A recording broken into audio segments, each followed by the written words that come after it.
हाँ बेटा, सबसे पहले आपको सभी को मेरा नमस्ते। और अपना टॉपिक चल रहा है एटॉमिक स्ट्रक्चर।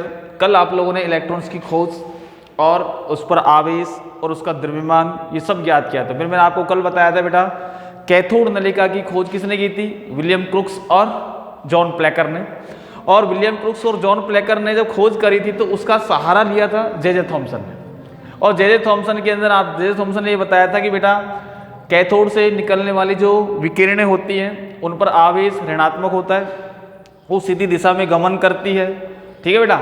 उसके बाद उनका कुछ ना कुछ द्रव्यमान होता है, उन पर जो आवेश की मात्रा होती है वो 1.602 × 10⁻⁻19 कूलाम होती है। और उसका इलेक्ट्रॉन आवेश द्रव्यमान अनुपात जो मैंने आपको बताया था 1.75 × 10⁻11 कूलाम प्रति केजी होता है। और फिर आप लोगों ने उसका द्रव्यमान निकाला था तो 9.1 × 10⁻31 किलोग्राम होता है। और जो हाइड्रोजन परमाणु की तुलना में 1/1873 गुना होता है। समझ में आई? तो बेटा ये मैंने आप लोगों को कुछ चीज़ें बता दी पहले ही। फिर उसके बाद अगला जो टॉपिक है बेटा वो है बेटा प्रोटॉन। क्या है? प्रोटॉन की खोज। प्रोटॉन की खोज तथा उसका आधार। उसका आधार क्या था? उसका आधार। अब आगे जो वैज्ञानिक था, सबसे पहले प्रोटॉन की खोज करने वाला जो वैज्ञानिक था बेटा वो है गोल्डस्टीन। क्या नाम था उसका? गोल्डस्टीन। प्रोटॉन की खोज करने वाला जो वैज्ञानिक है गोल्डस्टीन ने की थी। अब सुनो, कल अपन कैथोड नलिका की बात कर रहे थे बेटा, और कैथोड नलिका मैंने इस प्रकार से ही बनाई थी। यहाँ पर ये इसका वैक्यूम पंप, ठीक, आपको भी वैक्यूम पंप बनाना है। फिर उसके बाद आपने यहाँ पर ये कैथोड रखा था और यहाँ पर ये आपका एनोड रखा था, ठीक। उसके बाद यहाँ दाब हमने कर दिया था 10⁻⁻2 से 10⁻⁻4 ATM अर्थात वायुमंडल किया था बेटा, ठीक है। और ये क्या चीज़ था? निर्वात पंप था, निर्वात पंप। अब इसने क्या किया था बेटा, यहाँ पर एक जाली युक्त एक जाली रख दी। क्या रख दी? जाली, जो इस प्रकार से थी। अब आपको भी समझ में आता है कि बेटा ये तो था आपका कैथोड। मैंने आपको कल बताया था कि ये कैथोड है और ये क्या चीज़ है बेटा? एनोड है, एनोड। तो एनोड कहने का मतलब है कि कैथोड के पीछे भी हमने क्या कर दिया? लेड सल्फाइड लेपित पर्दा रख दिया। और यहाँ पर भी हमने रखा है जो पहले का है। तो यहाँ पर भी जब लेड सल्फाइड लेपित रखा, ZNS लेपित पर्दा रखा, तो बेटा यहाँ पर एक सबसे पहले छिद्र युक्त, क्या लिखा? छिद्र, यहाँ पर ये छिद्र युक्त जाली रखी, एक छिद्र युक्त जाली। और जब छिद्र युक्त जाली रखी तो यहाँ पर आपको समझ में आ रहा है कि कैथोड से भी किरणें निकली जो यहाँ पर प्रतिदीप्ति उत्पन्न करती है। अब एनोड से भी किरणें निकलती हैं। कैसे निकलती है बेटा? एनोड से भी इन छिद्रों के द्वारा क्या निकलती है? वे कुछ किरणें निकलती हैं। और वो उसकी जो प्रकृति होती है, क्योंकि एनोड से निकली है तो इसका नाम था बेटा कैनाल किरणें। क्या था बेटा? कैनाल किरणें। इनको कैनाल किरणें। अब वही बात कि जैसे हमने यह कहा था कि कैथोड पर निकली तो वहाँ पर अपन ने सबसे पहले काम किया, वही कंडीशन है। यहाँ पर जब वस्तु रखी और वस्तु रखने की बात कर रहे तो यहाँ छाया उत्पन्न हुई। तो इन कैलान किरणें भी एक सीधी दिशा में करती है। तो नंबर 1, जब कैनाल किरणों के जो एनोड से निकलती है, किरणों के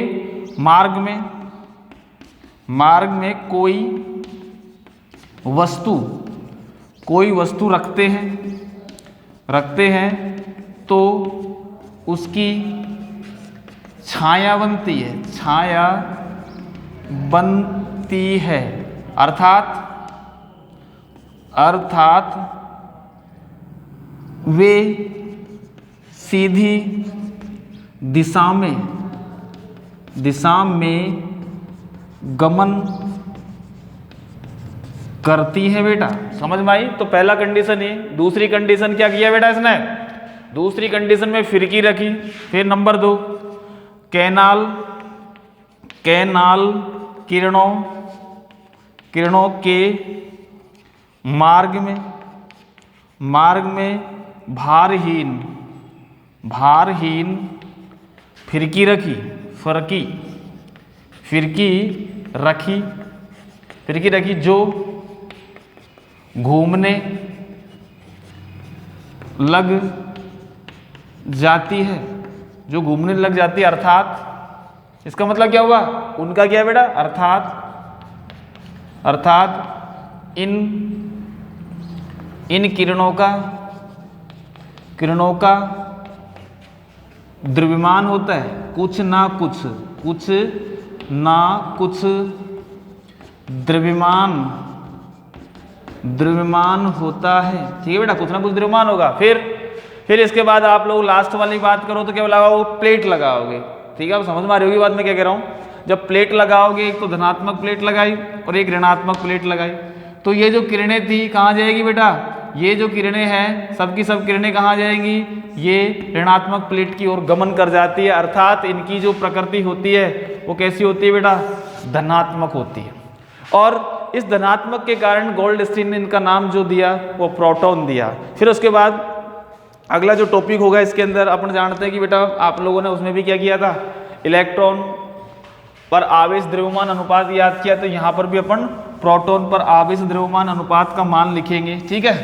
तो ये प्रोटॉन की बात है, उसका खोज और आधार सब विलियम क्रुक्स की नलिका है, और विलियम क्रुक्स की नलिका के आधार पर ही हम क्या कर सकते हैं, उस पर आवेश की मात्रा ज्ञात कर सकते हैं। अब यहाँ पर प्रोटॉन का आवेश द्रव्यमान अनुपात, आवेश द्रव्यमान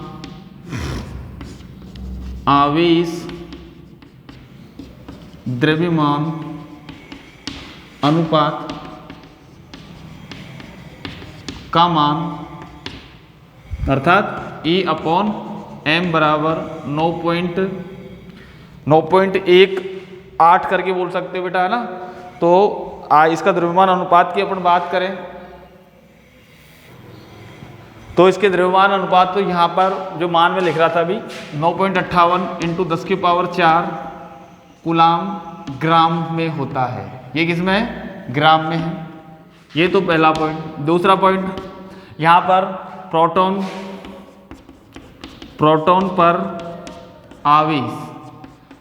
पर आवेश इलेक्ट्रॉन के आवेश के बराबर होता है बेटा। किसके बराबर होता है, प्रोटॉन के इलेक्ट्रॉन के आवेश के बराबर। इसका मान केवल साइन चेंज करना है, वहां पर अपने नेगेटिव लगाया था, यहाँ पर प्लस, मतलब 1.602 × 10⁻⁻19 कूलाम होता है बेटा, ठीक है बेटा। अब यहाँ पर अपन कहेंगे बेटा प्रोटॉन का द्रव्यमान बराबर, प्रोटॉन का द्रव्यमान बराबर क्या आएगा बेटा, प्रोटॉन का द्रव्यमान बराबर आपका 1.6 मतलब E/m या हम कह सकते हैं 1.602 × 10⁻⁻19 कूलाम बटा, यहाँ पर ये ग्राम इनवर्स में है, ठीक है बेटा। यहाँ फिर 9.58 × 10⁴ कूलाम ग्राम इनवर्स। तो अब इसको काटेंगे पीटेंगे जो भी करेंगे। फिर यहाँ पर ये वैल्यू आप ऊपर जाओगी, ऊपर जाएगी तो वैल्यू कितनी हो जाएगी बेटा, ये 1.602 × 10⁻⁻, जोड़ो तो -23 और बटा कितना आएगा 9.58, ठीक है बेटा। अब 9.58 किया तो 9.58 का भाग इसमें जाएगा ही नहीं। अब जाएगा नहीं तो आप लोग क्या करोगे, 16 तो इसको कर देना आपको 24, क्या करोगे 24, तो यहाँ आ जाएगा बेटा 16.02 बटा 9.1 × 10⁻⁻24, तो यहाँ वैल्यू आएगी 9 कब 9 और 1.67 × 10⁻⁻24 ग्राम क्या आएगा। तो ये सीधा का सीधा आंसर लिख देंगे। तो प्रोटॉन पर जो आवेश होता है वो 1.602 × 10⁻⁻19 कूलाम, जो इलेक्ट्रॉन के आवेश के ही बराबर है। केवल और केवल वहां पर अपने नेगेटिव चिन्ह लगाया था, यहाँ पर पॉजिटिव लगा सकते हैं। अंडरस्टूड है कि जब कोई साइन नहीं होता तो ऑटोमेटिकली वो पॉजिटिव होगा, ठीक। फिर इसके बाद प्रोटॉन का द्रव्यमान कितना होगा E upon M, E upon का मान रख दिया 9.58 इंटू 10 की पावर 4 कूलाम ग्राम इनवर्स, और फिर अपन इसको हल करेंगे तो प्रोटॉन का द्रव्यमान कितना आएगा 1.67 इंटू 10 की पावर -24 ग्राम। ठीक, तो ये वाला बात था बेटा प्रोटॉन की खोज। प्रोटॉन की खोज में इंपॉर्टेंट पॉइंट यही है कि जो कैथोड नलिका है, आप जानते हैं कि कैथोड नलिका में कैथोड से भी विकिरण उत्पन्न हुई, जो एनोड के पीछे क्या करती है, प्रतिदीप्ति उत्पन्न करती है। सही है। अब बात थोड़ा दिमाग घूमता है कि भाई ऐसा हो सकता है कि एनोड से भी तो कुछ निकलना चाहिए। तो गोल्डस्टीन नामक वैज्ञानिक ने क्या किया था कि वहां पर उस कैथोड नलिका के मार्ग में छिद्रयुक्त प्लेट रख दी। क्या रख दी? फिर मैंने बनाई थी अभी छिद्रयुक्त प्लेट, और उस प्लेट से कुछ विकिरणें बाहर निकली, वो जो क्या कर दिया, कैथोड के पीछे जिंक सल्फाइड से लेपित पर्दा था, ZnS से लेपा हुआ पर्दा था, उस पर प्रतिदीप्ति उत्पन्न हो रही। तो इसका मतलब क्या हुआ कि भाई उससे भी कुछ ना कुछ निकल रही है। तो बेटा कहने का मतलब है कि उन किरणों को गोल्डस्टीन ने नाम दिया था कैनाल किरणें। इनकी प्रकृति ये सीधी दिशा में गमन करती है। उसके बाद इनका कुछ ना कुछ द्रव्यमान होता है जो हाइड्रोजन के द्रव्यमान के बराबर है, बेटा ध्यान रख लेना। उसके बाद इनका द्रव्यमान होता है, इन पर जो आवेश होता है वो धनात्मक होता है। इनका द्रव्यमान बता ही दिया था मैंने, और आवेश बता ही दिया था। तो बेटा सुन लेना, प्रोटॉन की परिभाषा लिखेंगे अब। प्रोटॉन बराबर वे कण, यूं बोलेंगे, वे कण या वे कण जिनका वे कण जो लिखो, जो सीधी दिशा में गमन करते हैं कौमा, जिनका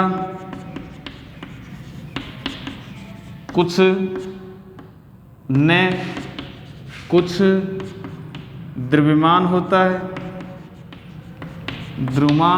है, उन पर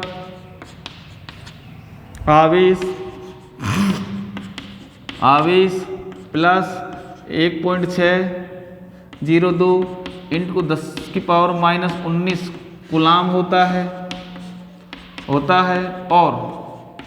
और उनका द्रव्यमान 1.67 इंटू 10 की पावर -24 ग्राम होता है, या हम कह सकते हैं 1.67 इंटू 10 की पावर -27 किलोग्राम होता है। क्या कहलाएंगे बेटा? वो प्रोटॉन कहलाते हैं। ठीक है बेटा। तो ये दूसरा कण है हमारा। इलेक्ट्रॉन्स की खोज हमने पहले ही कर ली थी, ये प्रोटॉन्स की खोज हुई। अब अगला जो कण है बेटा, जो नाभिक के अंदर ही होता है, ये प्रोटॉन की परिभाषा समझ आई। वे कण जो सीधी दिशा में गमन करते हैं, जिनका कुछ ना कुछ द्रव्यमान होता है, उन पर आवेश प्लस 1.6202 इंटू 10 की पावर -19 कूलाम होता है, और उनका द्रव्यमान 1.67 इंटू 10 की पावर -24 ग्राम या 1.67 इंटू 10 की पावर -27 किलोग्राम होता है। प्रोटॉन कहलाते हैं। ठीक है, क्लियर है ना? अगला पॉइंट होगा बेटा तीसरा कण, और तीसरा जो कण है वो है बेटा प्रोटॉन। क्या? न्यूट्रॉन। तीसरा कण क्या है? न्यूट्रॉन।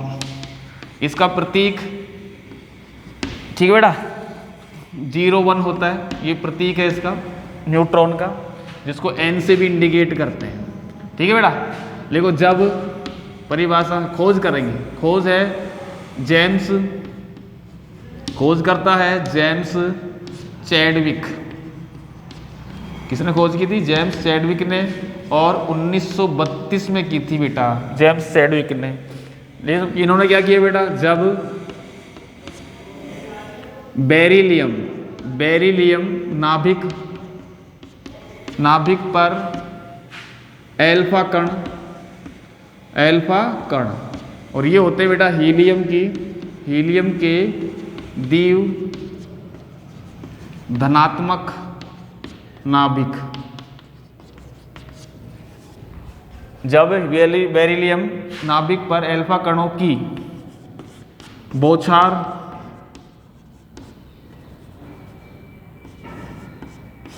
बौछार कराते हैं तो न्यूट्रॉन का निर्माण होता है। इस पर आवेश शून्य, इस पर आवेश क्या बेटा? शून्य तथा द्रव्यमान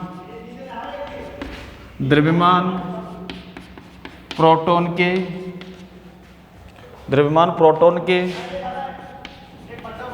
द्रव्यमान के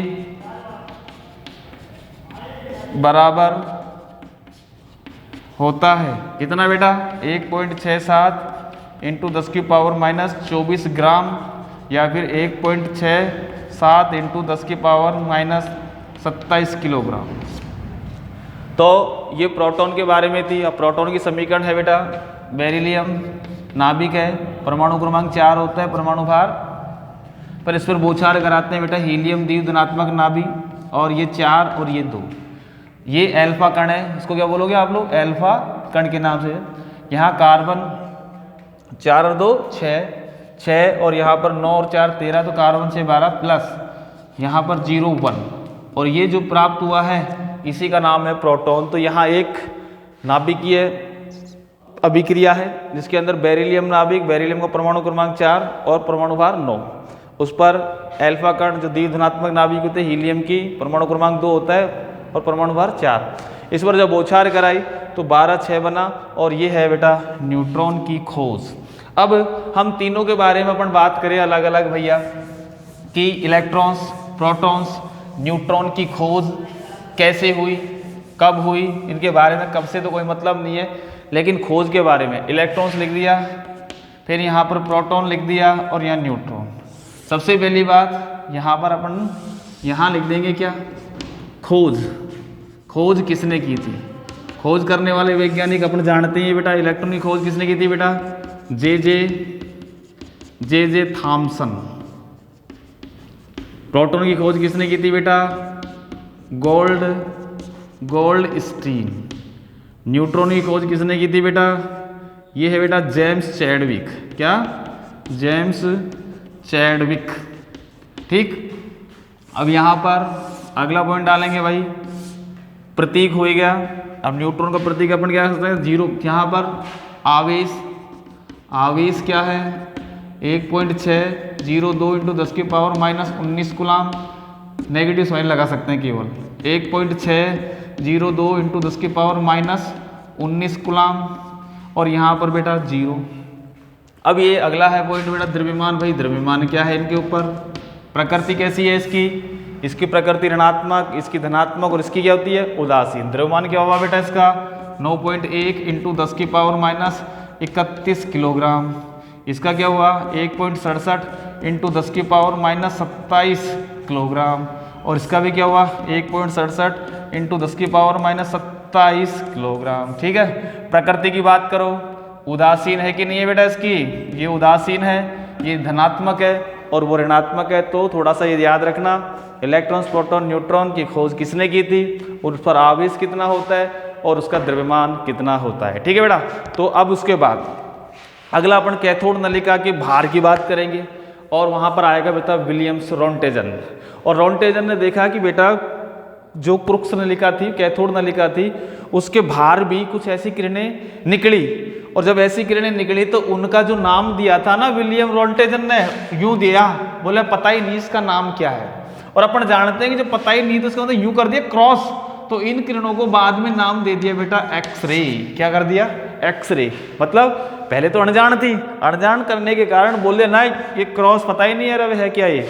एनोड से निकली, पता पड़ गया, कैथोड से निकली, पता पड़ गया, न्यूट्रॉन की खोज हो गई। भाई अब ये क्या निकल रहा है? जब निकल रहा है तो उन किरणों को फिर क्रॉस लगा दिया विलियम रोंटेजन ने, और उनको बोला था एक्सरे। और ये एक्सरे है, अल्फा बीटा गामा है, रेडियो एक्टिवता किसे कहते हैं, इनके बारे में आप अपना अगले टॉपिक में बात करेंगे। धन्यवाद।